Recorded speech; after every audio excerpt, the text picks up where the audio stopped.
Good morning all of you. आप सभी साथियों का हमारे YouTube channel education tech support पर हार्दिक स्वागत है। मित्रों, ये हमारा चैनल एजुकेशन पर्पज से है जिसका नाम है ETS यानी कि एजुकेशन टेक सपोर्ट का एक शॉर्ट फॉर्म है। आप हमारे चैनल को सब्सक्राइब जरूर करें और हमारे चैनल पर जाकर हमारे चैनल से संबंधित जो जानकारी है आपको प्राप्त हो जाएगी। और हमारा इस चैनल बनाने का पर्पज केवल एक ही है, केवल आप लोगों को अच्छी से अच्छी जानकारी प्रोवाइड कराई जा सके। तो जो भी भाई जो भी साथी हमारे चैनल को सब्सक्राइब किए उनके लिए मैं दिल से थैंक यू। और जो भाई अभी हमारे चैनल को पहली बार विजिट कर रहे हैं या पहली बार हमारे चैनल पर आए हैं वो हमारे चैनल पर जाकर हमारे चैनल को सब्सक्राइब करके बेल आइकन जरूर प्रेस कर लें ताकि उनको आने वाली नई वीडियो का नोटिस मिलता रहे और एक अच्छी से अच्छी जानकारी आप लोगों को मिलती रहे। तो चलिए शुरू करते हैं बिना देरी के। आज का जो टॉपिक है उसका नाम है बौद्ध धर्म यानी कि बौद्ध धर्म से संबंधित जो भी इन्फॉर्मेशन जो भी जानकारी है हम आप लोगों के समक्ष प्रस्तुत कर रहे हैं। और वीडियो अगर अच्छा लगता है तो प्लीज़ हमारे चैनल को लाइक ज़रूर करेगा और चैनल को अपने यार मित्रों दोस्तों में शेयर जरूर करें। तो चलिए शुरू करते हैं बिना देरी के आज का ये सेशन जिस टॉपिक का नाम है बौद्ध धर्म। अब बौद्ध धर्म की शुरुआत यानी कि बौद्ध धर्म के संस्थापक कौन थे? बौद्ध धर्म के संस्थापक थे महात्मा बुद्ध।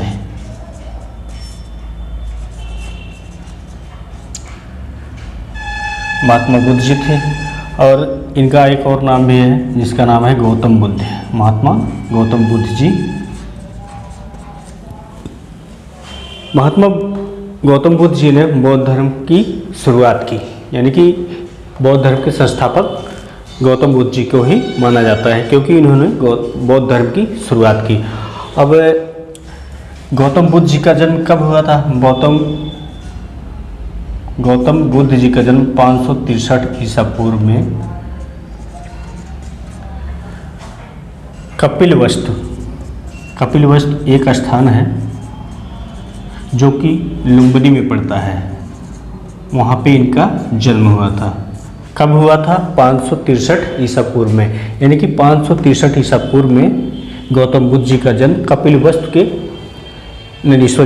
लुम्बिनी के कपिलवस्तु में हुआ था। अब इनके पिता का नाम था शुद्धोधन। इनके पिता का क्या नाम था? शुद्धोधन, जो कि एक शाक्य वंश यानी कि शाक्य फैमिली से बिलोंग करते थे। इनके पिताजी उनका नाम था शुद्धोधन और इनकी माता का नाम था माया देवी। इनकी माता का नाम माया देवी था। इनकी माता का देहांत गौतम बुद्ध के जन्म के 7वें दिन इनकी माता का देहांत हो गया था यानी कि इनकी माता जी ने इस दुनिया को छोड़ दिया था। तो गौतम बुद्ध जी का जो लालन पालन था वो किसने किया था? गौतमी प्रजापति नाम की महिला थी जो इनकी सौतेली माँ थी। गौतमी प्रजापति गौतम बुद्ध की क्या थी? ये सौतेली माँ थी। सौतेली माँ। अगर आपको एग्जाम में एक क्वेश्चन आ जाए कि गौतम बुद्ध जी की सौतेली माँ का नाम बताएं तो आपका आंसर जो आएगा गौतमी प्रजापति इनकी सौतेली माँ थी। अब गौतम बुद्ध के बचपन का नाम क्या था? गौतम बुद्ध के बचपन का नाम था सिद्धार्थ। गौतम बुद्ध के बचपन का नाम सिद्धार्थ था। गौतम बुद्ध का विवाह यानी कि भगवान गौतम बुद्ध का विवाह जो है वो 16 वर्ष की अवस्था में यानी कि 16 वर्ष की अवस्था में इनका विवाह हो गया। विवाह किससे हुआ? 16 वर्ष की अवस्था में विवाह यशोधरा नामक एक सुंदर कन्या के साथ इनका विवाह हुआ और यशोधरा से इनको एक पुत्र रत्न की प्राप्ति हुई जिसका नाम राहुल था। कभी कभी एग्जाम में पूछा भी जाता है गौतम बुद्ध के पुत्र का क्या नाम था, तो आपका आंसर जो आएगा वो राहुल होगा। गौतम बुद्ध जी ने 29 वर्ष की अवस्था में इन्होंने गृह त्याग किया था, यानी कि अपना घर छोड़ दिया था। ये दुनिया के मोहमाया से को छोड़कर ये अपना घर छोड़ दिए थे, यानी कि 29 वर्ष की अवस्था में इन्होंने क्या किया था, गृह त्याग किया था। गृह त्याग किया था। वो समय क्या कहलाया जब इन्होंने गृह त्याग किया था, वो समय कहलाया महाभिनिष्क्रमण। महाभिनिष्क्रमण।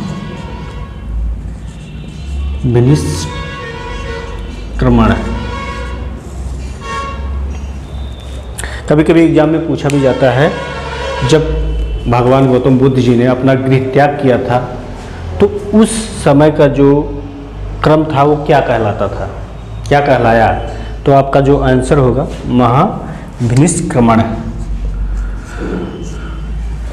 गौतम बुद्ध जी ने 29 वर्ष की अवस्था में अपना गृह त्याग किया तो उस समय का जो क्रम था वो कहलाया महाभिनिष्क्रमण। यानी कि गृह त्याग होने के बाद, गृह त्याग को क्या बोला जाता है बौद्ध धर्म में, महाभिनिष्क्रमण। यानी कि जब गौतम बुद्ध जी ने अपना घर त्याग किया था उस समय को, गृह त्याग को जो क्रम होता है उसको महाभिनिष्क्रमण बोला गया था। और उसके बाद इन्होंने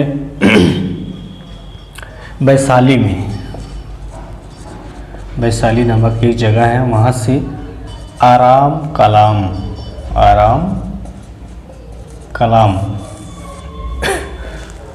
कलाम नामक एक गुरु थे, उनसे इन्होंने सांख्य दर्शन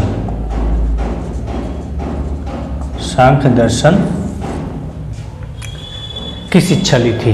गौतम बुद्ध जी जब अपना घर छोड़ के बाहर निकले तो सबसे पहले उन्होंने वैशाली में आराम कलाम नामक एक संत, एक महापुरुष से इन्होंने सांख्य दर्शन की शिक्षा ली। आराम कलाम गौतम बुद्ध के प्रथम गुरु कहलाए, इसीलिए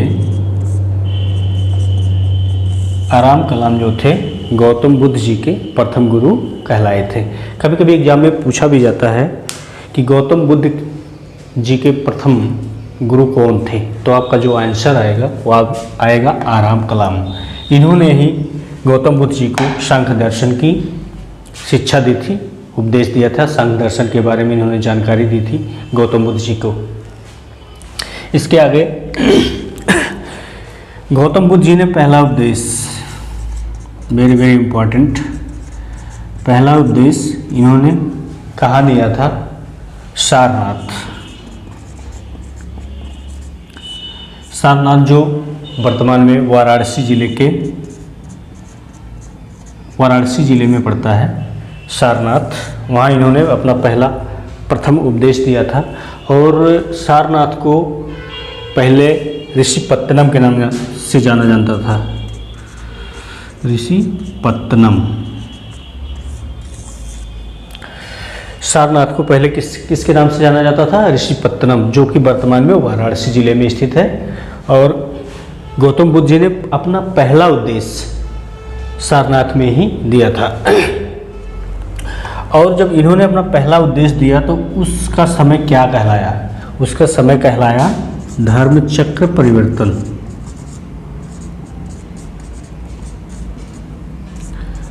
गौतम बुद्ध जी ने जब अपना पहला उपदेश दिया तो उस समय का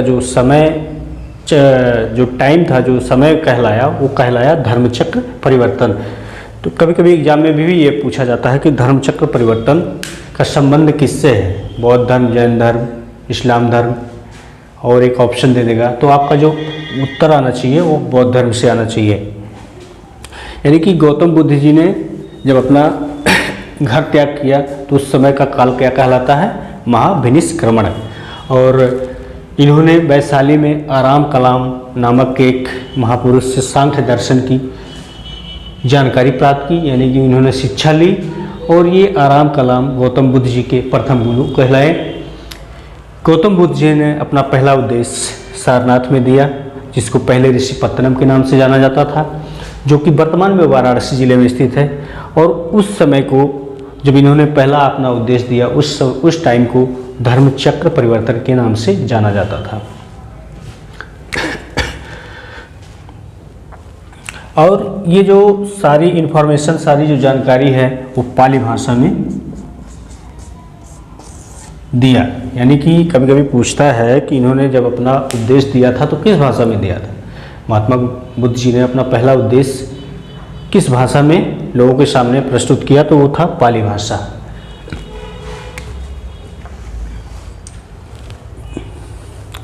त्रिपिटक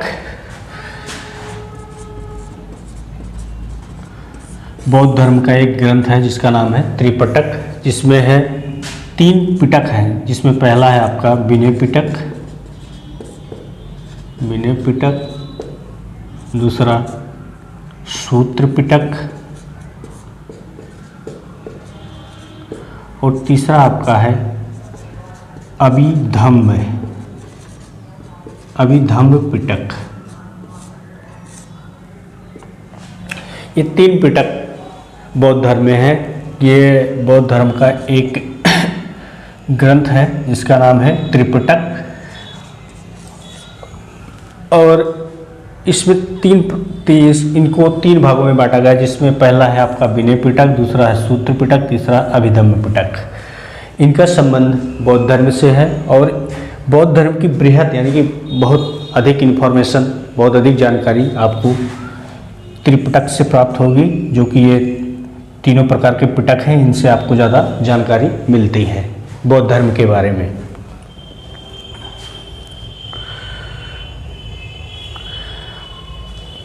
और इसके आगे बौद्ध धर्म में त्रिरत्न क्या है? त्रिरत्न बौद्ध धर्म का संबंध, यानी कि त्रिरत्न का संबंध बौद्ध धर्म से है। और इसमें क्या है? बुद्ध धम्म संघ,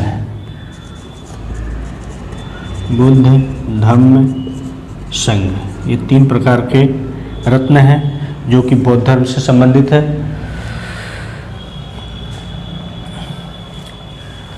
त्रिपिटक यानी कि बौद्ध धर्म का सबसे बड़ा ग्रंथ कौन सा है? त्रिपिटक। और त्रिपिटक के कितने भाग हैं? 3 भाग होते हैं।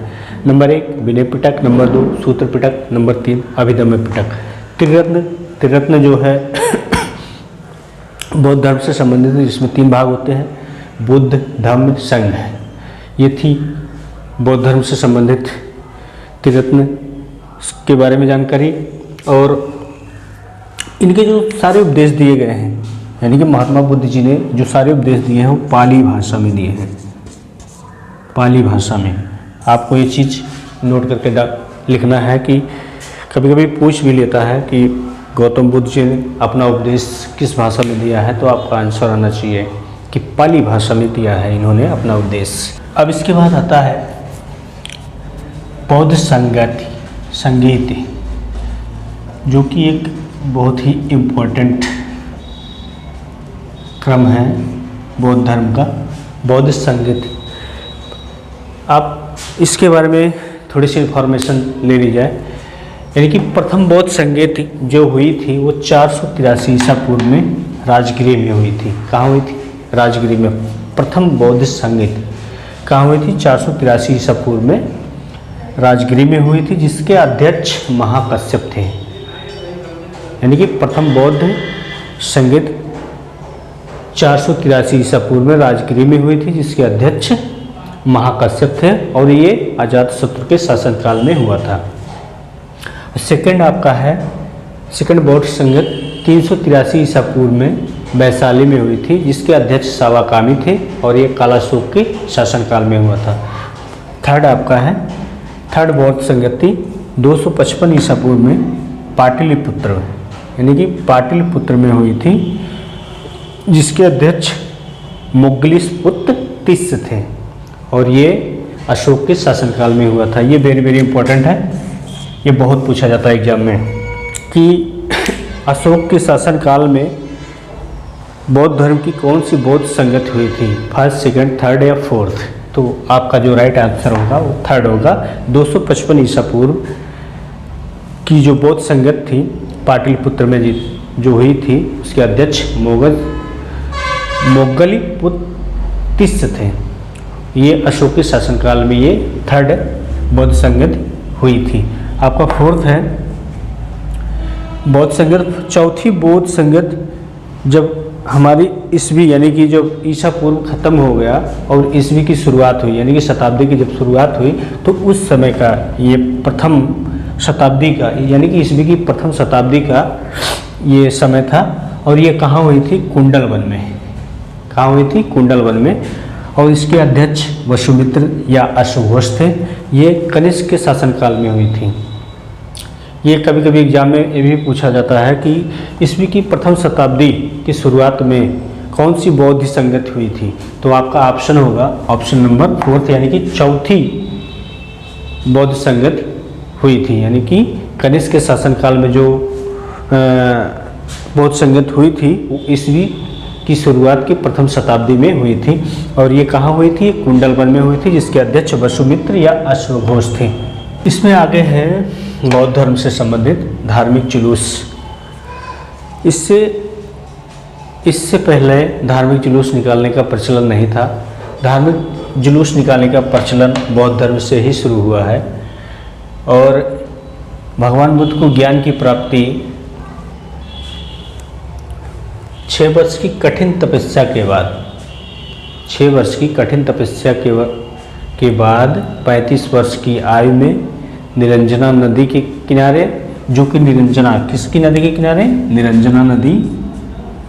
निरंजना नदी जिसको पहले फाल्गु के नाम से जाना जाता था, के किनारे कितने वर्ष की आयु में? 35 वर्ष की आयु में। 35 वर्ष की आयु में 35 वर्ष की आयु में और कितने वर्ष की? 6 वर्ष की कठिन तपस्या के बाद। 6 वर्ष की तपस्या के बाद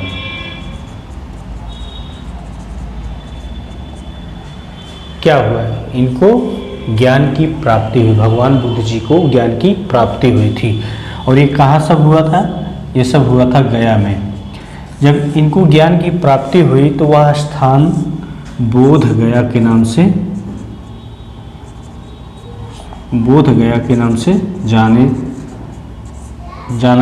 जाने लगा। कौन?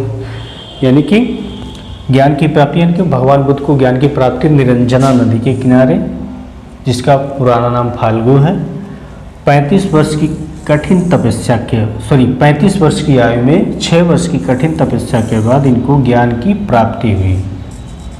क्या हुई? ज्ञान की प्राप्ति हुई। ज्ञान प्राप्ति के बाद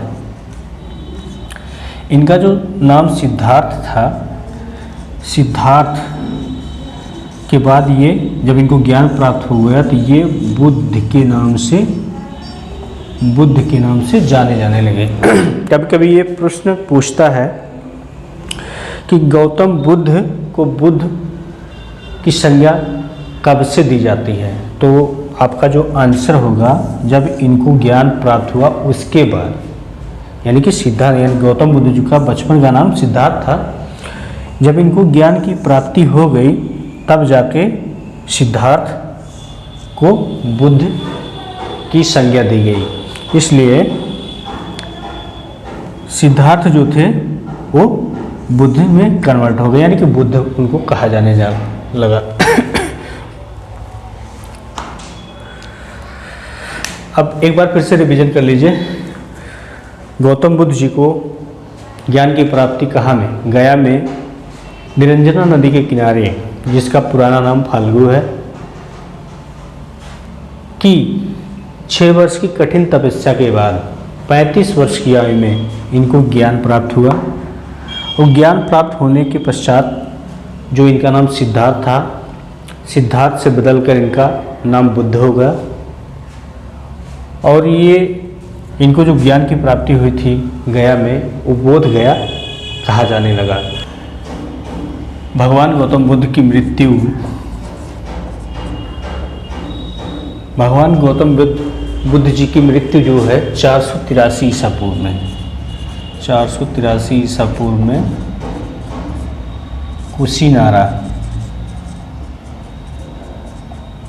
कुशीनारा में हुई थी। किसके द्वारा? एक चुन के द्वारा भोजन कराने के बाद इनकी मृत्यु हो गई थी। 463 इनका जन्म 563 ईसा पूर्व में और मृत्यु 483 ईसा पूर्व में हुई थी। और ये कब हुई थी दोनों? वैशाख पूर्णिमा की रात में, यानी कि जन्म भी वैशाख पूर्णिमा को हुआ था और मृत्यु भी वैशाख पूर्णिमा को ही हुआ। इनकी मृत्यु का कारण ये बना कि एक चुंद द्वारा कुशीनगर, जो कि कुशीनगर वर्तमान में कुशीनगर के आसपास में पड़ता है, और ये कुशीनगर अब जाके ज़िला बनाया गया। पहले ये देवरिया ज़िला के नाम से जाना जाता था, अब ये कुशीनगर में हो गया है। एक चुंद के द्वारा भोजन कराने के बाद इनकी मृत्यु हो गई थी। तो जन्म इनका 563 ईसा पूर्व में और मृत्यु 483 ईसा पूर्व में वैशाख पूर्णिमा की रात को। जन्म लुम्बिनी में कपिलवस्तु के लुम्बिनी नामक स्थान पे हुआ था और मृत्यु इनकी कुशीनारा, जो कि वर्तमान में कुशीनगर जिले में पड़ता है, उत्तर प्रदेश में इनकी मृत्यु हुई थी। कब, कैसे हुई थी? चुंद के द्वारा भोजन कराने के पश्चात। तो गाइज, ये थी कुछ इम्पोर्टेंट जानकारी बौद्ध धर्म से संबंधित। अगर यह हमारा वीडियो आप लोगों को पसंद आया है तो प्लीज़ हमारे चैनल को जरूर सब्सक्राइब करिएगा और सब्सक्राइब करके बेल आइकन जरूर प्रेस करिए और अपने यार मित्र दोस्तों में ज़रूर शेयर कर दीजिए कि ताकि उनको भी ये जानकारी प्राप्त हो सके। हमारा यह चैनल बिल्कुल निःशुल्क है, बिल्कुल फ्री है, इसमें कोई फीस नहीं देनी, बस केवल आप लोगों का सपोर्ट हमें चाहिए, लाइक चाहिए, सब्सक्राइब चाहिए, बस केवल आप लोग हमें प्यार देते रहें, बस यही कामना करते हैं। और इन्हीं शब्दों के साथ आज का ये सेशन हम समाप्त करते हैं। धन्यवाद साथियों, जय हिंद।